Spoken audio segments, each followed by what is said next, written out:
អេណាបានត្រឹមស្រែកថាឈប់សិនទៅលោកម្ចាស់ឈប់សិនទៅក៏ប៉ុន្តែលោកម៉ាគីមិនបានឈប់ទេគាត់បានប្រាប់នាងថាធ្វើខ្លួនឲ្យស្រាលបន្តិចទៅអេណាបានគិតថាខ្ញុំទុនដៃទុនជើងអស់ហើយខ្ញុំសង្ឃឹមថា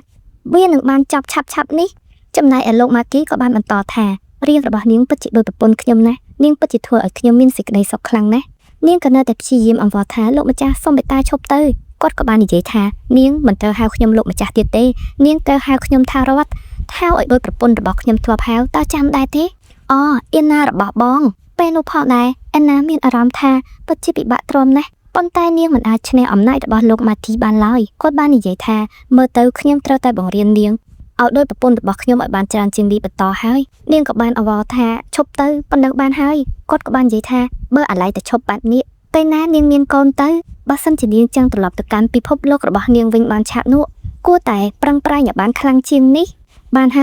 យខ្ញុំបានពិនិត្យរូបរាងកាយរបស់នាងបានសពគ្រប់អស់ហើយខ្ញុំនឹងផ្ដល់នៅតម្លៃតបស្នងឲ្យនាងវិញក្នុងរយៈពេល1ឆ្នាំទៀតនៅពេលដែលព្រះច័ន្ទ3រះព្រមគ្នាហើយមានពន្លឺពណ៌ក្រហមថ្ងៃនោះគឺជាថ្ងៃដែលបិសាចចាប់ជាតិហើយនៅពេលនោះនាងត្រូវតែទៅបឹងខាងក្រោយនៃភូមិគ្រឹះនេះនាងនឹងបានឃើញព្រះច័ន្ទពេញវងពណ៌ក្រហមស្រមោលព្រះច័ន្ទបានចាំងឆ្លោះទៅក្នុងមាត់បឹងនោះហើយកន្លែងនេះហើយជាកន្លែងដែលសត្វកងានសួរអាចត្រឡប់ទៅកាន់ពិភពដើមរបស់គេវិញតើនាងសុខចិត្តលះបង់ខ្លួនឯងដើម្បីបដូរយកសេរីភាពត្រឡប់ទៅកាន់ពិភពដើមវិញដែរទេប៉ុន្តែនាងអាចត្រឡប់ទៅវិញបានលុះត្រាតែនាងត្រូវតែបង្កើតកូនសិននៅពេលដែលនាងមានកូនទៅទ្វារនៃឋានទាំងពីរត្រូវបានបើកជាថ្មីម្ដងទៀតខ្ញុំត្រូវតែត្រឡប់ទៅកាន់ពិភពដើមរបស់ខ្ញុំវិញឲ្យបានពេលនេះសេហ៊ុនគាត់ក៏បានឮដំណឹងពីមិត្តភ័ក្តិរបស់គាត់ថាប្អូនស្រីរបស់គាត់បានក្លាយទៅជាអ្នកបម្រើផ្ទាល់ខ្លួនរបស់លោកម្ចាស់ម៉ាគីហើយអ្នកបម្រើស្រីដែលឆ្លងធ្វើការជាមួយនឹងអេណាពេលនេះបានដឹងថានាងបានក្លាយទៅជាអ្នកបម្រើផ្ទាល់ខ្លួនរបស់លោកម៉ាគីពួកគេនាំគ្នាធ្វើការអបអរសាទរទៅកាន់អេណាប៉ុន្តែស៊ូសែនក៏បារម្ភពីអេណាដែរតាក់ទងជាមួយនឹងអ្នកនាងរ៉ូសវ៉ាល់នោះមិនដឹងថាធ្វើបាបអេណាបែបណាទេប៉ុន្តែពួកគេក៏នាំគ្នានិយាយថាទៅខ្វល់អីបើសិនជាអ្នកនាងរ៉ូសវ៉ាល់នោះធ្វើបាបអេណាលោកម្ចាស់ច្បាស់ជាការពារជាមិនខានពេលនោះអេណាបានគិតថាអ្នកអស់គេក៏ខុសហើយគាត់គ្រាន់តែចាត់ទុកខ្ញុំជាតុក្កតាសម្រាប់លេងតែប៉ុណ្ណោះតែអ្នកទាំងអស់គ្នាកំពុងតែគិតថាខ្ញុំរីករាយមែនទេបន្ទាប់ហើយអ្នកបម្រើស្រីទាំងអស់ក៏បាននាំគ្នាឮអ្នកបម្រើប្រុសនិយាយថាលោកម្ចាស់ម៉ាគីឆ្លុះអង្វែងជាមួយនឹងស្ត្រីដែលមកពីអាស៊ីបូព៌ាខ្លាំងណាស់ហើយអេណាប្អូនរបស់ឯងនេះក៏មកពីអាស៊ីបូព៌ាដែរដូច្នេះថ្ងៃណាមួយឯងនឹងអាចក្លាយទៅជាបងក្លែរបស់លោកម៉ាគីបានណាពេលនោះសេហ៊ុនក៏បានទលេចមើលមកចំភ្នែករបស់អេណាពួកគេទាំងពីរនាក់ក៏បានអង្គុយនៅមាត់បឹងអេណាមិននិយាយអ្វីទេដោយសារតែនាងមិនដឹងថាគួរមានពាក្យអ្វីនិយាយទៅកាន់សេហ៊ុនឡើយនាងកំពុងតែគិតថាខ្ញុំគួរទៅប្រាប់គាត់ពីវិធីដែលអាចត្រឡប់ទៅកាន់ពិភពលោកដើមវិញដែរទេថាវិធីសាស្ត្រនេះគឺត្រូវតែឲ្យខ្ញុំមានកូននោះពេលនោះអេណាក៏បានហៅថាបងប្រុសសេហ៊ុនក៏បាននិយាយថាយូរហើយដែលអូនមិនសូវបានមកជួបបងតតែសោះពេលនោះនាងកំពុងតែគិតថាតើរឿងនេះគួរតែប្រាប់គាត់យ៉ាងម៉េចទៅពេលនោះសេហ៊ុនក៏បានទាញដៃអេណាចុះទៅក្នុងមាត់បឹងនោះគាត់និយាយថាទុកជាការដាក់ទណ្ឌកម្មដែលក្រមកមើលខ្ញុំពេកចាំបានទេនៅពេលដែលយើងត្រឡប់ទៅកាន់ពិភពលោកដើមរបស់យើងវិញយើងប្រហែលជាមិនបានមកឲ្យមានសភាពរៀបរយវិញបន្ទាប់ហើយនាងក៏បានចាប់ផ្ដើមធ្វើកិច្ចការរបស់នាងលោកម៉ាគីក៏បានអង្គុយមើលនាងកំពុងតែជូតឥដ្ឋការ៉ូគាត់បាននិយាយថាការងារនេះមិនបាច់ធ្វើទេទុកឲ្យបារ៉េតជាអ្នកធ្វើទៅនាងបានតបថាខ្ញុំមិនមែនជាប្រពន្ធចុងរបស់លោកទេខ្ញុំគឺជាអ្នកបម្រើការងារជាអ្នកបម្រើអ្នកបម្រើផ្ទាល់ខ្លួននាងត្រូវតែផ្ដល់ផាសុកភាពទៅដល់ម្ចាស់របស់នាងនាងគួរតែរៀនឲ្យបានយល់ច្រើនជាងនេះដើម្បីមកធ្វើការបម្រើខ្ញុំឬបើមិនអញ្ចឹងទេនាងធ្វើជាស្រីរបស់ខ្ញុំតែម្ដងទៅទេខ្ញុំមិនមែនចង់ធ្វើស្រីរបស់លោកឡើយខ្ញុំដឹងថានាងគឺកំពុងតែព្រួយបារម្ភពីខ្ញុំខ្លាំងណាស់ប៉ុន្តែខ្ញុំគិតថាខ្លាចទៅជាស្រីរបស់ខ្ញុំនោះគឺវាមិនអាក្រក់ទេនាងអាចទទួលបានគ្រឿងអលង្ការល្អៗរួមទាំងអាហារឆ្ងាញ់ៗផងដែរហើយខ្ញុំនឹងប្រគល់ឲ្យនាងគ្រប់យ៉ាងតាមដែលនាងចង់បានតើនាងគិតយ៉ាងម៉េចដែរនាងក៏បានខឹងហើយនិយាយថាចុះអ្វីដែលខ្ញុំបានធ្វើឲ្យលោកនេះវាមិនគ្រប់គ្រាន់ទៀតទេគាត់ក៏បានតបថាមនុស្សដូចនាងនេះពិតជាមិនយល់ថាពីរបៀបដែលធ្វើឲ្យជីវិតរស់នៅបានស្រួលតតែសោះម្យ៉ាងវិញទៀតនៅពេលដែលនាងត្រឡប់ទៅកាន់ពិភពដើមរបស់នាងវិញគ្មានអ្នកណាដឹងថានាងធ្វើអីនៅពិភពនេះទេឬមួយសនាងមិនចង់ធ្វើជាស្រីរបស់ខ្ញុំក៏ដោយសារតែម្នាក់នោះលោកនិយាយថាម៉េចតាមដែលខ្ញុំមើលទៅបងប្រុសរបស់នាងនេះដូចជាមិនស្វែងរកស្រីណាម្នាក់ធ្វើជាដៃគូទេឬមួយក៏នៅចាំប្អូនស្រីឬមួយក៏នាងត្រូវប្រាប់ការពិតទៅគាត់ទៅថាពួកយើងសប្តាហ៍នេះកំពុងតែធ្វើអ្វីជាមួយនឹងគ្នាហើយកុំគិតច្រើនអីក្នុងនាមជាបងប្អូនច្បាស់ជាយល់ពីរឿងនេះហើយតាមពិតគាត់គឺជាសេហ៊ុនមិនមែនជាបងប្រុសពិតរបស់ខ្ញុំទេហេតុអីពេលដែលលោកម៉ាគីនិយាយគាត់មានទឹកមុខបែបនេះឬមួយក៏គាត់ដឹងថាមិនមែនជាបងប្រុសរបស់ខ្ញុំអង្កើតឬមួយក៏គាត់កំពុងតែប្រច័ណ្ឌខ្ញុំ ពេលណាម៉ាគីក៏នៅតែជំរុញឲ្យអាណានេះរកប្រពន្ធឲ្យបងប្រុសរបស់ខ្លួនតែអាណាគិតថាមិនអាចទេម៉ាគីមិនអាចស្រឡាញ់ខ្ញុំទេគាត់បានលងស្រឡាញ់តែប្រពន្ធរបស់គាត់ម្នាក់គត់ពេលនោះអាណានិយាយថាបើគ្មានការអីទេខ្ញុំសុំចេញហើយនាងបានគិតនៅក្នុងចិត្តថាធ្វើចិត្តឲ្យត្រជាក់កែផ្នែកនោះមិនមែនធ្វើសម្រាប់ខ្ញុំឡើយគាត់មិនអាចមកប្រច័ណ្ឌខ្ញុំបានទេគាត់ជាបិសាចគាត់គ្រាន់តែចាត់ទុកខ្ញុំជារបស់លេងតែប៉ុណ្ណោះលោកម៉ាគីក៏ស្រែកថានាងចង់បន្តលាក់បាំងបន្តទៀតក៏ស្រែកតែចិត្តនាងចោះអតីតបានជាខ្ញុំមានអារម្មណ៍ចម្លែកម្ល៉េះបេះដូងរបស់ខ្ញុំចាប់ផ្ដើមលោតញាប់ពេលនោះអ្នកប្រុសតូចក៏បានចុះមកហើយក៏បានហៅអាណាតានាងទៅតែមកពីបន្ទប់របស់ប៉ាខ្ញុំមែនទេចាស់លោកម្ចាស់ខ្ញុំរីករាយណាស់មើលទៅប៉ារបស់ខ្ញុំប្រហែលជាមើលថែនាងបានល្អហើយចាស់ប៉ារបស់ខ្ញុំមានកម្រងយកនាងធ្វើជាស្រីកំណាន់ពេលណាដែរទៅលោកម្ចាស់តូចសូមមេត្តាគុំនិយាយបែបនេះប្រយ័ត្នមាននរណាម្នាក់លឺអូនាងនិយាយបែបនេះមានន័យថាប៉ារបស់ខ្ញុំមិនស្នើសុំនាងធ្វើជាស្រីកំណាន់ទេអីលោកម្ចាស់តូចខ្ញុំគ្រាន់តែជាអ្នកបម្រើតែប៉ុណ្ណោះអត់ទេនាងនឹងខ្លាចទៅជាអ្នកម៉ាក់របស់ខ្ញុំក្នុងពេលឆាប់នេះខ្ញុំពិតជាមិនយល់ទេថាហេតុអីបានជាអ្នកប្រុសតែនិយាយពាក្យបែបនេះជានិច្ចខ្ញុំពិតជាមិនស័ក្តិសមចំពោះតំណែងនេះទេចៅវាមានបញ្ហាអីទៅអាណាក៏បានឆ្ងល់ថាហេតុអីបានជាអ្នកប្រុសតូចតែនិយាយពាក្យបែបនេះឬមួយក៏គាត់ដឹងរឿងអ្វីម្យ៉ាងខ្ញុំសួរនាងម្ដងទៀតនាងមិនចង់ខ្លាចជាម៉ាក់របស់ខ្ញុំទេអីខ្ញុំពិតជាចូលចិត្តនាងណាស់ចង់ឲ្យនាងខ្លាចជាម៉ាក់របស់ខ្ញុំពេលដែលឃើញអ្នកប្រុសតូចមានទឹកមុខស្ងួតស្ងាត់អាណាក៏បានទៅលួងអ្នកប្រុសតូចនាងបាននិយាយថាខ្ញុំក៏ដូចអ្នកបម្រើដទៃទៀតដែរខ្ញុំនឹងចាក់ចេញពីភូមិគ្រឹះនេះនៅក្នុងថ្ងៃណាមួយហើយខ្ញុំក៏ត្រូវត្រឡប់ទៅកាន់ភូមិកំណើតរបស់ខ្ញុំវិញដែរនាងក៏បានដើរចាក់ចេញហើយនិយាយថាលើក្រោយអ្នកប្រុសតូចកុំនិយាយពាក្យបែបនេះអីខ្លាចអ្នកបម្រើដទៃទៀតគេស្ដាប់ឮទៅមិនស័ក្តិសមពេលពួកអ្នកប្រុសតូចនឹងបានគិតថាគ្មានផ្លូវទេខ្ញុំមិនរងចាំទៀតទេលោកប៉ាពិតជាធ្វើការយូរណាស់អ្នកប្រុសតូចក៏បានសម្រុកចូលទៅកាន់ការិយាល័យឪពុករបស់គេបានសម្លក់ទៅកាន់ឪពុកហើយនិយាយថាឯណាបាននិយាយថានាងមិនចង់ធ្វើជាម្ដាយរបស់ខ្ញុំទេនាងនិយាយថានាងនឹងត្រឡប់ទៅកាន់ស្រុកកំណើតដើមរបស់នាងវិញប៉ាបាននិយាយថាប៉ានឹងរក្សាឯណានៅទីនេះរហូតតតែការពិសោធន៍ទទួលបានជោគជ័យតើប៉ាចង់ឲ្យខ្ញុំនេះរងចាំដល់ពេលណាទៀតពេលនោះផងដែរលោកម៉ាគីនិយាយថាកុំធ្វើបែបនេះអីណាស្វាហ៊ីលកូនប៉ាភាពខឹងច្រឡោតនឹងអាចធ្វើឲ្យយើងនេះបាត់បង់នៅតម្លៃបានឯងនិយាយថាឯណានាងបាននិយាយថានាងនឹងមិនធ្វើជាម្ដាយរបស់ឯងទេតើវាមានបញ្ហាអីទៅបើនាងខ្លាចទៅជាម្ដាយរបស់ឯងរួចទៅហើយនោះប៉ានិយាយនេះមានន័យថាម៉េចពេលនោះលោកម៉ាគីក៏បានសម្លឹងពីមាត់បង្អួចឃើញថាឯណាគឺកំពុងតែស្និទ្ធស្នាលជាមួយនឹងជូសេតធ្វើឲ្យគាត់នឹកឃើញទៅដល់សុបិនរបស់ប្រពន្ធរបស់គាត់ដែលនិយាយថាខ្ញុំមិនអាចចាក់ចែងទុកឲ្យមនុស្សម្នាក់នោះនៅឯកាម្នាក់ឯងបានទេនេះជាមូលហេតុដែលខ្ញុំត្រូវត្រឡប់ទៅកាន់ពិភពដើមរបស់ខ្ញុំវិញពេលនោះលោកម៉ាគីក៏បានសង្គ្រេតថ្មីហើយនិយាយថាពួកយើងមិនមានតម្លៃគ្រប់គ្រាន់នៅក្នុងការថែរក្សាឯណាឯនៅទីនេះទេហេតុនេះហើយពួកយើងមានតែឲ្យនាងទៅវិញចុះនាងមាននរណាម្នាក់ដែលនាងស្រឡាញ់គ្រប់គ្រាន់ហើយនាងអាចបោះបង់ចោលសូម្បីតែកូនរបស់ខ្លួនឯងនាងសុខចិត្តជ្រើសរើសយកដៃគូដ៏ល្អរបស់នាងដែលជាគូស្នេហ៍របស់នាងធ្វើឲ្យខ្ញុំដឹងខ្លួនកាន់តែច្បាស់ថាខ្ញុំមិនស័ក្តិសមនៅក្បែរនាងឡើយប៉ុន្តែតើវាមានបញ្ហាអីទៅនៅទីបញ្ចប់យើងនៅតែអាចនាំនាងត្រឡប់មកកាន់ពិភពលោកនេះវិញបានដដែលដូច្នេះកូនប្រុសវាគ្មានបញ្ហាអ្វីជាមួយនឹងពាក្យសម្ដីរបស់អេណាឡើយពីព្រោះការពិតនៅតែជាការពិតនាងគឺជារបស់ពួកយើងហើយពួកយើងក៏គ្មានបំណងបោះបង់ចោលអេណាតែប៉ុន្តែអេណាទេដែលជាអ្នកបោះបង់នៅទីបញ្ចប់លោកម៉ាគីក៏បានអាក់ដៃសម្លក់ឈាមរបស់គាត់ហើយពេលនោះដែរស្វាហ៊ីលដែលជាកូនប្រុសរបស់គាត់ក៏បានលាដៃបង្ហាញសញ្ញាបិសាចរបស់ពួកគេបាននិយាយថាខ្ញុំឆេវឆាវពេកឲ្យលោកប៉ាខ្ញុំនឹងធ្វើការអត់ធ្មត់ហើយខ្ញុំនឹងធ្វើខ្លួនឲ្យបានល្អដូចជាលោកប៉ាខ្ញុំគ្មានថ្ងៃបោះបង់ចោលអ្នកម៉ាក់របស់ខ្ញុំជាដាច់ខាតលោកម៉ាគីនិយាយថាអន្ទាក់របស់យើងត្រូវបានកំណត់ទុកហើយឆាប់នេះម្ដាយរបស់កូននឹងត្រូវបានចូលក្នុងអន្ទាក់យ៉ាងល្អបំផុតខ្ញុំជឿជាក់លើលោកប៉ាពីព្រោះលោកប៉ាមិនដែលកុហកអំពីអ្នកម៉ាក់ឡើយពេលនេះលោកបារ៉េតកំពុងតែឈរមើលសត្វក្អែកពីខាងក្នុងបង្អួចពេលនោះអ្នកគ្រូរស់ក៏បានដើរមកដល់នាងនិយាយថាឆាប់បើកទ្វារឲ្យខ្ញុំចូលទៅជួបលោកម៉ាគីពេលនោះលោកបារ៉េតនិយាយថាមានអ្វីផ្ដាំផ្ញើខ្ញុំបានពេលនេះលោកម្ចាស់កំពុងតែរវល់នាងបាននិយាយថាគឺខ្ញុំមានសិទ្ធិចូលទៅជួបគាត់តាក់ទងជាមួយនឹងការធ្វើពិសោធន៍មុនអាគមជាថ្មីក្រែងលោកម៉ាគីប្រាប់ហើយត្រូវធ្វើអ្វីទៅតាមសំណើរបស់ខ្ញុំលោកបារ៉េតបានតបទាំងចុកឈាមថាលោកម្ចាស់ផ្ដាំផ្ញើឲ្យខ្ញុំជួយលោកគ្រូវេទមន្តអាគមខ្មៅមិនមែនមកជួយអ្នកគ្រូទេបើសិនជាអ្នកគ្រូនៅតែព្យាយាមចង់ចូលទៅជួបលោកម្ចាស់នោះហេតុអីបានជាមិនប្រឹងព្យាយាមបំពេញកាតព្វកិច្ចខ្លួនឯងឲ្យបានល្អជាមុនសិនទៅលើកបែបនេះហើយនាងខឹងយ៉ាងខ្លាំងនាងក៏បានកលេចមើលទៅកាន់ក្អែកពណ៌ខ្មៅមួយនោះនាងបាននិយាយថាគាត់នៅទីនេះ មិនសមហេតុផលទេល្អខ្ញុំនឹងរក្សាកັບកិរិយាឲ្យបានល្អរហូតដល់ថ្ងៃទីបញ្ចប់សិលតែមិនស្គាល់កន្លែងរបស់ពួកវ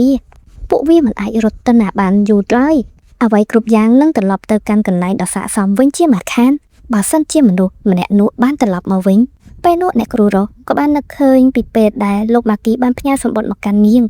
គឺលោកម៉ាគីបានអញ្ជើញនាងទៅកាន់ភូមិគ្រឹះដើម្បីបើកពិធីមុនអាគមហៅកងានសួរត្រឡប់មកវិញក៏ជាពេលវេលាដែលនាងរងចាំយូរមកហើយនៅក្នុងការបាននៅក្បែរលោកម៉ាគីគឺជាពេលវេលាដែលនាងអាចទៅក្នុងភូមិគ្រឹះភ្នំកងាននៅក្នុងថ្ងៃនេះលោកម៉ាគីបានអង្គុយធ្វើការនៅតុធ្វើការរបស់គាត់ចំណែកឯណាបានបំពេញតួនាទីជាអ្នកបម្រើផ្ទាល់ខ្លួនរបស់គាត់ដោយឈរនៅក្បែរគាត់ជានិច្ចគាត់ក៏បានងើបទៅកាន់មាត់បង្អួចហើយនិយាយថាថ្ងៃនេះធាតុអាកាសល្អណាស់ពួកយើងនាំគ្នាដើរចេញទៅក្រៅបន្ទាប់ហើយអេណាក៏បានដើរតាមពីក្រោយលោកម៉ាគីនាងដើរត្រុកទៅតាមក្រោយលោកម៉ាគីពេលនោះអ្នកបម្រើស្រីពីរនាក់នាំគ្នាបាននិយាយពាក្យខ្សឹបសៀវរវាងអេណាហើយនិងលោកម៉ាគីពួកគេនិយាយថាអេណានឹងអាចក្លាយទៅជាលោកស្រីម៉ាគីនៅក្នុងពេលឆាប់នេះពួកគេបាននិយាយថាមិនជឿថាប្រហែលនឹងស្រីនៅក្នុងបន្ទប់ជាមួយគ្នានោះវាគ្មានគ្រឿងអីកាត់ឡើងទេនៅពេលនោះជូសេតក៏បានដើរមកពីក្រោយខ្នងរបស់ពួកគេទាំងពីរនាក់ហើយក៏បានបញ្ញាក់ពួកគេទាំងពីរនាក់អភិយព្រឹកហើយសួរថាពេលនេះអេណាទៅណាហើយជូសេតតើលោកមិនឃើញទេអេណាគឺបានកំពុងតែទៅសួនច្បារផ្កាកុលាបនោះជាមួយនឹងលោកម្ចាស់ម៉ាគីហើ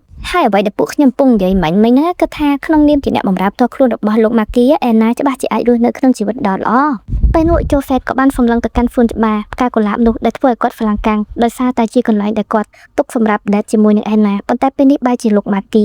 គាត់នាំអេណាទៅកាន់សួននោះមុនគាត់ទៅវិញគាត់បានប្រាប់ទៅកាន់អ្នកបម្រើប្រុសរបស់គាត់ថានៅពេលដែលរៀបចំអាហារថ្ងៃត្រង់រួចសូមមកប្រាប់ខ្ញុំសូមដើរលេងនៅក្នុងសួនច្បារផ្កាកុលាបនេះបន្តិចពេលដែលអ្នកបម្រើប្រុសនោះបានតែចេញទៅបាត់គឺពួកគេទាំងពីរនាក់នៅតែពីរនាក់នៅក្នុងសួនច្បារដ៏ធំអេណាក៏បានមើលទេសភាពរបស់សួនច្បារនេះគឺពិតជាស្រស់ស្អាតខ្លាំងណាស់វាប្រៀបដូចជានៅក្នុងរូបគំនូរឋានសួគ៌អញ្ចឹងប៉ុន្តែពេលនោះអេណាក៏បានចាប់អារម្មណ៍ថាកន្លែងស្អាតបែបនេះហេតុអីបានជាគាត់ឈរធ្វើមុខអញ្ចឹងទៅវិញគាត់ហាក់បីដូចជាមិនយកចិត្តទុកដាក់ចំពោះទេសភាពនេះទេហើយមើលទៅដូចជាស្ងៀមស្ងាត់ខុសពីធម្មតាទៀតផងពេលដែលនាងបានឃើញផ្កាកុលាបនោះនាងក៏ស្រាប់តែនឹកឃើញពីបាច់ការដែលនាងធ្លាប់យកទៅឲ្យលោកតារបស់នាងបន្ទាប់ពីគាត់បានស្លាប់នៅក្នុងគ្រោះថ្នាក់ចរាចរណ៍អស់ពេលជាយូរទៅហើយដែលខ្ញុំមិនដែលបានឃើញផ្កាកុលាបបែបនេះលោកម៉ាគីសួរថាតើនាងកំពុងតែគិតអីគឺគ្មានអីទេអូមកតាមការវិនិច្ឆ័យទៅលើទឹកមុខរបស់នាងប្រហែលជាកំពុងតែគិតពីនរណាម្នាក់ដែលនាងកំពុងតែស្រឡាញ់ហើយអេណាបាននិយាយថាអត់ទេគឺខ្ញុំកំពុងតែគិតអំពីស្ថានភាពដែលពួកយើងធ្លាប់ចោះកិច្ចសន្យាជាមួយនឹងគ្នាពីរឿងដែលខ្ញុំអាចត្រឡប់ទៅកាន់ពិភពដើមរបស់ខ្ញុំវិញតើលោកមានទំនុកចិត្តថាពិតប្រាកដទេខ្ញុំនឹងអាចត្រឡប់ទៅវិញបាននោះគាត់ក៏បាននិយាយថាវាពិតជារឿងដ៏គួរឲ្យខ្មាស់អៀនណាស់ដែលខ្ញុំមិនអាចធ្វើឲ្យអ្នកខ្លាចទៅជាម្ដាយរបស់ស្វាហ៊ីលបាន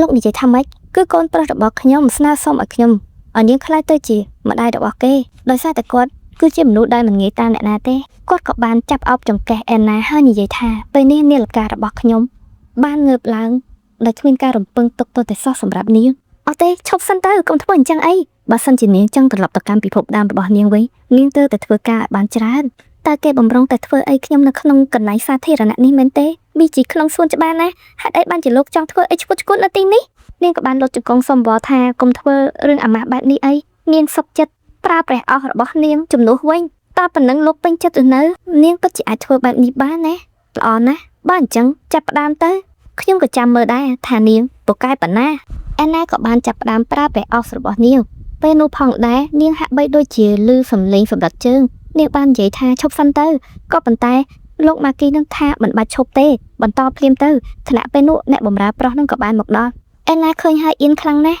នាងបាននិយាយថាលោកម្ចាស់សូមវល់ឈប់ទៅអ្នកបម្រើប្រុសនោះបានប្រាប់ថាអាហាររៀបចំរួចហើយអូទេព្រះអើយខ្មាស់គេខ្លាំងណាស់ពិតជាលឿនជាងការរំពឹងទុករបស់ខ្ញុំទៅទៀតអ្នកបម្រើក៏សួរថាតើចង់ឲ្យខ្ញុំពន្យាពេលបម្រើអាហារដែរទេត្រូវហើយប្រាប់គេទៅខ្ញុំនឹងទៅតុអាហារនៅពេល30នាទីទៀតអ្នកបម្រើក៏បានដើរចាក់ចេញទៅពេលនេះនៅសល់តែពួកគេពីរនាក់តែប៉ុណ្ណោះប៉ុន្តែដំណើរការនោះមិនបានបញ្ឈប់ទេគឺនៅតែបន្តរហូតគាត់បាននិយាយថានាងកំពុងតែបារម្ភថាបរិះនោះនឹងយករឿងនេះទៅនិយាយខាងក្រៅមែនដែរទេត្រូវហើយខ្ញុំមិនអាចឲ្យអ្នកណាម្នាក់ឃើញខ្ញុំធ្វើរឿងអាក្រក់បែបនេះទេគាត់បាននិយាយថាល្អខ្លាំងណាស់អេណានាងកុំបារម្ភអីបរិះម្នាក់នោះគេអត់បានឃើញអីទាំងអស់ពីព្រោះខ្ញុំតែងតែមើលថែមនុស្សដែលនៅក្នុងភូមិគ្រឹះនេះបានយ៉ាងល្អបីសាច់ដូចជាខ្ញុំអាចលៀងខួរក្បាលមនុស្សបាននាងយល់ដែរទេផ្កាទាំងអស់នេះពិតជាស័ក្តិសមសម្រាប់នាងណាស់ដៃរបស់នាងត្រូវបានកប់នៅក្នុងស្រទាប់ផ្កាកុលាបទាំងអស់នេះពិតជាធ្វើឲ្យខ្ញុំ រំភើបចិត្តខ្លាំងណាស់ពេលនោះអេណាមានអារម្មណ៍ថាសម្ដីដែលគាត់និយាយបែបនេះខ្ញុំហាក់បីដូចជាមានអារម្មណ៍ថាធ្លាប់បានស្ដាប់ពីពេលណាមកម្ដងតែអ្វីដែលនៅក្នុងខួរក្បាលរបស់ខ្ញុំនេះគឺជាការលាងខួរក្បាលមែនទេដោយសារតែគាត់អាចប្រើវិជានេះមកលើមនុស្សបានខ្ញុំបានធ្លាប់ឮអ្នកភូមិនិយាយអំពីរឿងលាងខួរក្បាលរបស់បិសាចបើបិសាចលាងខួរក្បាលទៅលើនរណាម្នាក់គេនឹងអាចជោគរាងកាយរបស់មនុស្សនោះបានស្ដាប់មើលទៅពិតជាគួរឲ្យខ្លាចខ្លាំងណាស់ពេលនោះម៉ាគីនិយាយថាប៉ុន្តែជាសំណាងអាក្រក់វេទមន្តការលាងខួរក្បាលនេះគឺមិនអាចដំណើរការឡើយចំពោះកងានសួរដូច្នេះខ្ញុំអាចលេងសើចអ្វីបានតាមចិត្តល្អដែរទេគាត់កំពុងតែយកខ្ញុំធ្វើជាឧបករណ៍លេងសើចទៀតហើយគាត់និយាយថាមិនអន់ទេកៅភ្នែកដែលកំពុងតែសម្លក់ខ្ញុំនេះបានធ្វើឲ្យព្រលឹងរបស់ខ្ញុំនេះគឺពិតជាចង់ប្រកួតប្រជែងមែនតើបើសិនជាវេទមន្តលាងខួរក្បាលនេះមិនដំណើរការចំពោះកងានសួរទៅហើយអញ្ចឹងមិនចាំបាច់ទ្រាំចំពោះការអត់ធ្មត់របស់ខ្ញុំបន្តទៀតបានទេខ្ញុំអាចធ្វើវាបានដូច្នេះនាងមិនត្រូវការដើរចេញម្ដងទៀតឡើយភ្លេចហើយខ្ញុំបានប្រាប់គេថាពួកយើងនៅសល់ពេលចំនួន30នាទីបន្តទៀតនៅក្នុងសួនផ្កាកុលាបពណ៌ក្រហមពួកគេទាំងពីរនាក់កំពុងតែបញ្ចេញប្រតិបត្តិការនៅជាមួយនឹងគ្នាយ៉ាងក្តៅគគុកដែលធ្វើឲ្យអាណាមានអារម្មណ៍ថាបេះដូងរបស់នាងកំពុងតែលោតញាប់ខ្លាំងណាស់ហើយក៏មានអារម្មណ៍ថាខ្វះអៀនខ្លាំងផងដែរពេលនោះនាងមានអារម្មណ៍ថាអ្វីត្បិតតែរឿងនេះពិតជាគួរឲ្យខ្មាស់អៀនប៉ុន្តែនាងបែរជាមានអារម្មណ៍ថាត្រូវការគាត់ហើយនឹងចង់បានគាត់គ្រប់យ៉ាងអំពីគាត់អេណាបានគិតថាបុរសម្នាក់នេះគេប្រៀបដូចជាសត្វចម្លែកអញ្ចឹងបន្ទាប់ហើយអេណាក៏បានស្លៀកសម្លៀកបំពាក់របស់នាងលោកម៉ាគីបាននិយាយថាមកខាងក្រៅបែបនេះពិតជាល្អខ្លាំងណាស់តើលើកក្រោយអាចធ្វើនៅក្នុងបន្ទប់អាហារបានដែរទេនៅក្នុងបន្ទប់អាហារគឺមានស្រាពណ៌ក្រហមយើងអាចយកសារនោះយកទៅស្រែកពេញខ្លួននាងអេណាសួរថាតើលោកចង់ប្រមាថខ្ញុំដល់ណាទៀតគាត់បាននិយាយថាប្រមាថទេក្រែងនាងចង់ត្រឡប់ទៅកាន់ពិភពដើមរបស់នាងវិញហីប៉ុន្តែមនុស្សគឺមានដែនកំណត់រៀងខ្លួនលោកមិនអាចធ្វើអ្វីបានតាមចិត្តរបស់លោកចង់បានរហូតបែបនេះទេនៅពេលដែលលោកតែងតែព្យាយាមបំពេញនៅខ្សែបន្ទាត់របស់មនុស្សម្នាក់លោកនឹងមិនអាចទទួលបានអ្វីដែលលោកចង់បានទេខ្ញុំមិនចង់បានជម្រើសបែបនេះទេខ្ញុំមិនព្រមទទួលជាដាច់ខាតអញ្ចឹងនាងគិតថាគំនិតរបស់កូនប្រុសរបស់ខ្ញុំស្វាហ៊ីលល្អដែរទេមិនបាច់ធ្វើជាស្រីកំណានរបស់ខ្ញុំទេធ្វើជាប្រពន្ធខ្ញុំតែម្ដងទៅទោះបីជាប្រពន្ធឬមួយក៏ស្រីកំណានវាគ្មានអីខុសគ្នាឡើយនិយាយបែបនេះមានន័យថានាងគង់តែចាក់ចេញនៅថ្ងៃណាមួយមែនទេមានមនុស្សកំពុងតែរងចាំនាងមែនទេឬមួយក៏នាងមានមនុស្សដែលនាងស្រឡាញ់រួចទៅហើយនៅពេលដែលអេណាបានព្យាយាមងើបឈរនោះនាងក៏បានដួលហើយពេលនោះលោកម៉ាគីក៏បានទ្រចង្កេះរបស់នាងជាប់ទោះបីជាប្រពន្ធតែមួយគត់ដែលខ្ញុំស្រឡាញ់យ៉ាងជ្រាលជ្រៅនាងបានចាក់ចេញពីខ្ញុំហើយនឹងបោះបង់ខ្ញុំចោលតើនាងគិតទៅមើលថាហេតុផលអីដែលនាងត្រូវត្រឡប់ទៅកាន់ពិភពលោករបស់នាងវិញដែលបដូរយកនៅភាពអាម៉ាស់នៅកន្លែងនេះនោះខ្ញុំគិតថាបើសិនជាលោកធ្វើដាក់ប្រពន្ធរបស់លោកដូចជាធ្វើដាក់ខ្ញុំនៅពេលនេះនាងចាក់ចេញពីលោកនោះខ្ញុំគ្មានអីចម្លែកឡើយពេលនោះលោកម៉ាគីក៏បានខឹងហើយនិយាយថានាងគិតថាខ្ញុំធ្វើដាក់ប្រពន្ធខ្ញុំបែបនេះហ៎ពិតប្រាកដណាស់ខ្ញុំគ្រាន់តែជាអ្នកជំនួសប្រពន្ធរបស់គាត់ប្រហែលជាប្រពន្ធពិតរបស់គាត់នឹងអាចធ្វើល្អដាក់ជាងនេះតែខ្ញុំកំពុងតែមានការយល់ច្រឡំអ្វីទៅម៉ាគីនិយាយថាខ្ញុំមើលថែប្រពន្ធរបស់ខ្ញុំដូចជារបស់មានតម្លៃជាងអ្វីសពគ្រប់បែបយ៉ាងនៅក្នុងโลกនេះហើយបកគលឲ្យនាងនៅគ្រប់យ៉ាងដែលនាងចង់បានប៉ុន្តែមានបញ្ហាតែមួយគត់គឺនាងមិនអាចទុកឲ្យមនុស្សដែលនៅរងចាំនាងពិភពរបស់នាងនោះនៅឯកាម្នាក់ឯងតើអ្វីដែលខ្ញុំនិយាយនេះវាដូចទៅនឹងរឿងរបស់នាងដែរទេឆ្លើយប្រាប់ខ្ញុំព្រាមមកឆាប់ឆ្លើយមកទោះបីជានាងបានបង្កើតកូនជាមួយនឹងមនុស្សដែលនៅពិភពលោកនេះក៏ដោយក៏នាងមិនអាចរស់នៅទីនេះបានរហូតដែរមែនទេតើនាងស្អប់ខ្ពើមរូបរាងកាយមនុស្សដែលនៅក្នុងពិភពនេះណាស់មែនទេទើបនាងចាក់ចេញឆ្លើយប្រាប់ខ្ញុំមកឆាប់ឆ្លើយប្រាប់ខ្ញុំភ្លាមមកថ្ងៃនេះទើបខ្ញុំបានយល់ពីទឹកមុខពិតប្រាកដរបស់គាត់គឺជាមនុស្សម្នាក់ដែលត្រូវបានគេបោះបង់ចោលហើយតែងតែចងចាំនៅអតីតកាលដ៏ឈឺចាប់គាត់បានបន្តថាទោះបីជាប្រពន្ធរបស់ខ្ញុំបានក្បត់ខ្ញុំ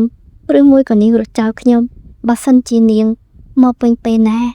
ខ្ញុំនឹងឲ្យនាងស្គាល់នៅរសជាតិឈឺចាប់នេះវិញខ្ញុំនឹងឲ្យនាងទទួលនៅអារម្មណ៍ដែលត្រូវគេក្បត់ហើយនឹងការអស់សង្ឃឹមពេលនេះខ្ញុំយល់ហើយបុរសម្នាក់នេះត្រូវបានចងភ្ជាប់ជាមួយនឹងប្រពន្ធរបស់គាត់ពេញមួយជីវិតរបស់គាត់នៅពេលនោះលោកម៉ាគីហាក់បីដូចជាលឺសម្រាប់ជើងរបស់មនុស្សអ្នកដែលបានលួចមើលពួកគេនោះគឺជាโจសេតអេណាបានដើរចេញពីសួនច្បារនោះទាំងមេឃភ្លៀងនាងបានដើរកាត់ភ្លៀងហើយនិយាយថាខ្ញុំមិនដែលឃើញទឹកមុខរបស់គាត់បែបនេះទេ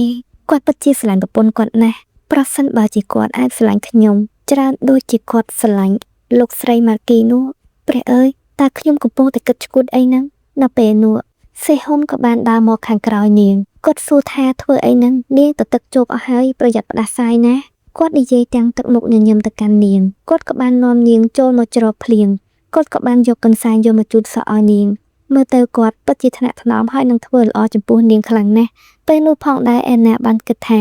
គ្រប់ពេលវេលាដែលខ្ញុំទទួលនៅសេចក្តីល្អពីគាត់ហេតុអីបានជាខ្ញុំមានអារម្មណ៍មិនសនុកចិត្តសោះឬមួយក៏មកពីខ្ញុំកំពុងតែក្បត់គាត់ឬមួយក៏មកពីខ្ញុំកំពុងតែលាក់អ្វីមួយចំពោះគាត់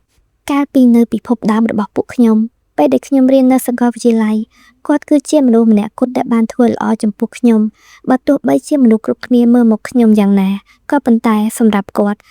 តែមានភាពផ្អែមល្ហែមហើយនឹងទន់ភ្លន់ចំពោះខ្ញុំជានិច្ចប៉ុន្តែខ្ញុំទុកជាសំទោសខ្លាំងណាស់ដែលខ្ញុំមិនអាចចែករំលែកបន្ទប់ជាមួយនឹងគាត់បានរហូតដល់ថ្ងៃដែលខ្ញុំត្រូវបានបាត់បង់អ្វីគ្រប់យ៉ាងនោះគាត់ក៏នៅតែនៅក្បែរខ្ញុំហើយមិនទៅណាចោលខ្ញុំឡើយប៉ុន្តែទង្វើល្អរបស់គាត់ដែលបានធ្វើចំពោះខ្ញុំច្រើនប៉ុណ្ណាវាហាក់បីដូចជាមានអ្វីមកស្ទាក់បំពង់ករបស់ខ្ញុំ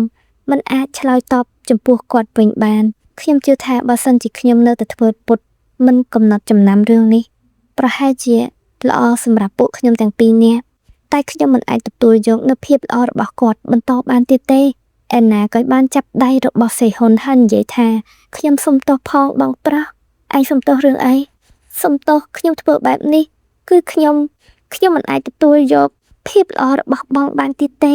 នេះគឺជាអ្វីដែលខ្ញុំមិនដែលប្រាប់បងណាបងប្រុសពីព្រោះខ្ញុំគិតថាបើសិនជាខ្ញុំប្រាប់អាចនឹងធ្វើឲ្យបងខូចចិត្តខ្ញុំគិតថាពេលនេះដល់ពេលវេលាដែលខ្ញុំត្រូវសារភាពហើយពេលនោះសេហ៊ុននិយាយថាឈប់សិនកុំនិយាយអីអេណាមើលទៅនាងប្រហែលជាកំពុងតែច្រឡំហើយកុំនិយាយបន្តទៀតអីមើលទៅនាងប្រហែលជាកំពុងតែអស់កម្លាំងពេកហើយដែលនាងបានធ្លាក់ចូលទៅក្នុងអន្ទាក់នៅក្នុងពិភពដ៏ចម្លែកមួយនេះពេលដែលភ្លៀងរាំងឲ្យស៊ូសែនជួយធ្វើស៊ុបឲ្យនាងមួយចានទៅដើម្បីកុំឲ្យនាងគិតអីផ្ដេសផ្ដាស់ទៀតខ្ញុំតែងតែពេញចិត្តនៅទឹកមុខញញឹមនាងមកកាន់ខ្ញុំបងប្រុសក៏ប៉ុន្តែខ្ញុំបងប្រុសសេហ៊ុនបងធ្វើអីហ្នឹងខ្ញុំស្រឡាញ់នាងបងស្រឡាញ់អូនអេណាអូននៅតែមានអារម្មណ៍ដូចដើមតើត្រូវដែរទេតើបងកំពុងតែធ្វើអីពេលនេះបងកំពុងតែបំពេញលើខ្ញុំណាហេតុអីខ្ញុំគ្រាន់តែចង់ឲ្យនាងមានអារម្មណ៍ប្រសើរជាងមុនតាក្រែងអូនចូលចិត្តបែបនេះហ៎បងនិយាយត្រូវដែរទេតើអូនបានធ្វើអីខ្លះនៅក្នុងសួនផ្កាកុលាបនោះបងប្រុសបងនិយាយអីហ្នឹងពេលនោះសេហ៊ុនក៏បានចាប់អេណាទៅលើគ្រែលេងខ្ញុំទៅឆាប់លេងខ្ញុំទៅបើនាងមានអារម្មណ៍បែបនេះនាងគួរតែប្រាប់ខ្ញុំឲ្យបានលឿនជាងនេះដើម្បីកុំឲ្យខ្ញុំខ្ជះខ្ជាយពេលវេលាចំពោះនាងរំលឹកដល់ថ្ងៃបុណ្យសពឪពុករបស់អេណាមានអារម្មណ៍ថាតើខ្ញុំទទួលនៅបាបកម្មអ្វីហេតុអ្វីបានជាជីវិតមួយនេះតែងតែឲ្យខ្ញុំមានអារម្មណ៍ថាខ្លួនឯងនៅកំព្រាឯកាបែបនេះសេហ៊ុនបាននិយាយថាអេណានាងមិននៅឯកាទេខ្ញុំនឹងជួយនាងអេមីនក៏សូមធ្វើការអភ័យទោសចំពោះពិធីបុណ្យសពនេះមិនមែនជាពិធីបុណ្យសពរបស់ប៉ាអេណាទេគឺម្ដាយរបស់នាងដែលជាមនុស្សរុក្ខជាតិពេលដែលសេហ៊ុនចេញមកក្រៅពិធីបុណ្យហើយបាននិយាយគ្នាជាមួយនឹងមិត្តភ័ក្តិរបស់គាត់នោះទើបយើងដឹងការពិតថាគាត់បានចូលមកតាក់ទងជាមួយនឹងលីអេណានោះគ្រាន់តែជាការភ្នាល់គ្នាជាមួយនឹងមិត្តភ័ក្តិរបស់គាត់តែប៉ុណ្ណោះពួកគេភ្នាល់គ្នាថាបើសិនជាអ្នកណាតាក់ទងអេណាបានអ្នកនោះនឹងបានឈ្នះលុយ1 លានវុនសេហ៊ុនបាននិយាយថាមនុស្សស្រីក្មេងដែលកំព្រាឯកាដូចជាអេណានេះគឺតែមួយខែទេច្បាស់ជាលងជាមួយនឹងខ្ញុំសឹបតែម្ដងពួកគេក៏បានជជែកគ្នាថាចុះបើសិនជាថ្ងៃណាមួយនាងដឹងការពិតនោះឯងក៏ធ្វើយ៉ាងម៉េចទៅគ្មានបញ្ហាទេគ្រប់យ៉ាងវាត្រូវបានចាប់អស់ហើយណាពួកម៉ាក់បន្ទាប់ហើយគាត់ក៏បានធ្វើការណាត់ជួបជាមួយនឹងអេណាថ្ងៃនេះគឺស្លៀកពាក់ស្អាតណាស់ដើម្បីមកជួបជាមួយនឹងគូស្នេហ៍របស់នាងគេបានធ្វើជាចរិតទន់ភ្លន់ហើយនឹងសរសើរពីសម្រស់របស់នាងទៀតផងអេណាគឺជាមនុស្សស្រីដែលគ្មានទំនុកចិត្តចំពោះខ្លួនឯងទេនាងដើរអៀនហើយនឹងអោនមុខរហូតក៏ប៉ុន្តែត្រូវបានសេហ៊ុនតែងតែសរសើរហើយនឹងលើកទឹកចិត្តនាងទើបធ្វើឲ្យនាងងាយលងស្រឡាញ់គាត់យ៉ាងលឿនគេលេចមកកាន់ពិភពលោកនេះវិញអេណាកំពុងតែស្រែកយ៉ាងខ្លាំងនាងនិយាយថាហេតុអីសុកបានជាបងប្រុសធ្វើបែបនេះលែងខ្ញុំទៅហើយពួកយើងនិយាយគ្នាទឹកមុខរបស់នាងគឺពិតជាឈួតលីលានណាស់នាងបានឲ្យខ្លួនឲ្យដៃឲ្យជើងរបស់នាងទាំងអស់ទៅបរិះម្នាក់នោះនាងពិតជាមនុស្សដែលគ្មានគេខ្មាស់ទាល់តែសោះនាងគិតថានាងអាចយកអ្វីៗគ្រប់យ៉ាងពីខ្ញុំបានហើយនាងមិនចង់ត្រឡប់ទៅកាន់ពិភពដើមវិញខណៈពេលដែលនាងកំពុងតែលួចក្បត់ខ្ញុំជាមួយនឹងម៉ាគីប្រសិនបើនាងហ៊ានធ្វើរឿងថោកទាបបែបនេះកើតឡើងនាងគួរតែឲ្យខ្ញុំភ្លក់រសជាតិរបស់នាងវិញម្ដងទៅខ្ញុំប្រាប់ហើយថាលែងខ្ញុំភ្លាមទៅពេលដែលសេហ៊ុនបានចាប់នាងថោកនោះនាងក៏បានខំបបេមាត់របស់សេហ៊ុនធ្វើឲ្យសេហ៊ុនឈឺយ៉ាងខ្លាំងហើយក៏បានធាក់គាត់មួយជើង ពេលវេលានេះហើយទើបអែនណាដឹងថារឿងរ៉ាវគ្រប់យ៉ាងទាំងអស់ដែលគាត់បានធ្វើចំពោះខ្ញុំគឺសុទ្ធសឹងតែคล้ายៗទាំងអស់តាំងពីដើមរហូតមកដល់ពេលនេះទាំងសកម្មភាពទាំងពាក្យសម្ដីទាំងអារម្មណ៍របស់គាត់គឺសុទ្ធតែคล้ายៗទាំងអស់ តាមពិតគឺអញ្ចឹងសោះលោកមិនដែលស្រឡាញ់ខ្ញុំទេបងប្រុសតែងតែប្រើប្រាស់ខ្ញុំជានិច្ចខ្ញុំពិតជាគ្មានពាក្យអីនិយាយទេខ្ញុំតែងតែបារម្ភថាខ្ញុំអាចនឹងធ្វើឲ្យបងប្រុសមានអារម្មណ៍ឈឺចាប់ព្រោះតែខ្ញុំមិនមានអារម្មណ៍ចំពោះបងប្រុសវិញប៉ុន្តែថ្ងៃនេះពិតជាធ្វើឲ្យខ្ញុំមើលឃើញពីភាពខ្វក់របស់ឯងខ្លាំងណាស់នាងកំពុងតែនិយាយឈួតអីហ្នឹងសុំតបបងប្រុសបាននិយាយថាខ្ញុំនេះមិនចង់ត្រឡប់ទៅពិភពលោកវិញដោយយកម៉ាគីនោះធ្វើជាខ្នងបងឯងតែបងមិនដឹងទេថាខ្ញុំក៏បានដឹងពីវិធីដែលត្រូវត្រឡប់ទៅកាន់ពិភពលោករបស់យើងវិញផងដែរតើនាងកំពុងនិយាយអីនាងឆាប់ប្រាប់ខ្ញុំភ្លាមមកខ្ញុំនឹងមិនប្រាប់បងជាដាច់ខាតបងគ្មានថ្ងៃបានដឹងវិធីនោះជាដាច់ខាតខ្ញុំអាចប្រាប់បងតែពេលវេលាដែលត្រូវមកដល់តែប៉ុណ្ណោះហើយចាប់ពីថ្ងៃនេះទំនាក់ទំនងរបស់ពួកយើងទាំងពីរនាក់គឺត្រូវបានបញ្ចប់ឯងពិតជាគួរឲ្យខ្ពើមរអើមខ្លាំងណាស់សេហ៊ុននាងនិយាយថាម៉េចបែកគ្នាកុំអីណាអេណាក្រែងនាងស្រឡាញ់ខ្ញុំខ្លាំងណាស់មែនដែរទេស្កប់អារម្មណ៍ទៅណាបងប្រុសមិនចាំបាច់បារម្ភទេពីព្រោះពេលនេះពួកយើងមិនមែនជាគូស្នេហ៍ឡើយហើយដល់ពេលវេលាដែលសមស្របខ្ញុំនឹងប្រាប់បងពីវិធីដែលត្រូវត្រឡប់ទៅកាន់ពិភពលោកវិញអេណាឈប់សិនអេណាចង្រៃយកខ្ញុំខ្លាចទៅជាមនុស្សអស់សង្ឃឹមហើយពេលនេះដរាបណាខ្ញុំនៅតែស្វែងរកវិធីត្រឡប់ទៅកាន់ពិភពដើមរបស់ខ្ញុំវិញនោះខ្ញុំនឹងអាចខ្លាចជារឿងងាយស្រួលបំផុតនៅក្នុងការគ្រប់គ្រងម៉ាគីហើយនឹងអេណានៅពេលដែលនាងបានបាត់បង់ទំនាក់ទំនងជាមួយនឹងម៉ាគីតើនឹងមាននរណាម្នាក់អាចមកស្រឡាញ់នាងបានទៅអេណាមានរឿងខ្លះពិតជាធ្វើឲ្យខ្ញុំអស់កម្លាំងខ្លាំងណាស់ពេលនោះលោកស្រីដូបាក៏មកសួរថាតើនាងនៅធ្វើអីទីនេះយប់ហើយណាសុំទោសលោកស្រីខ្ញុំស្មុគស្មាញពេកក៏ចេះតែដើរទៅទុកកម្លាំងរបស់នាងវិញទៅខ្ញុំមកទីនេះដោយសារតែមានការងារឲ្យនាងទៅធ្វើនាងឆាប់យករបស់នេះទៅនេះគឺជាថ្នាំលាបឲ្យនឹងបងរុំលោកស្រីហេតុអីបានជាលោកស្រីដឹងថាខ្ញុំរបួសនាងឆាប់ជាបាដៃរបស់នាងទៅពេលនោះអេណាក៏បាននឹកឃើញថាសកម្មភាពរបស់នាងដែលនៅក្នុងសួននោះពិតជាត្រូវប្រើកម្លាំងដៃធ្វើឲ្យរបួសទៅដល់បាតដៃរបស់នាងក៏បានអរគុណទៅកាន់លោកស្រីដូបាគាត់បាននិយាយថាមិនចាំបាច់អរគុណខ្ញុំទេខ្ញុំធ្វើនេះទៅតាមបញ្ជារបស់លោកម៉ាគីតែប៉ុណ្ណោះពេលដែលលោកស្រីដូបាបានដើរចេញទៅបាត់អេណាបានកាន់ដបថ្នាំឲ្យនៅបងរុំនេះយ៉ាងជាប់នាងក៏បានគិតថាអេណា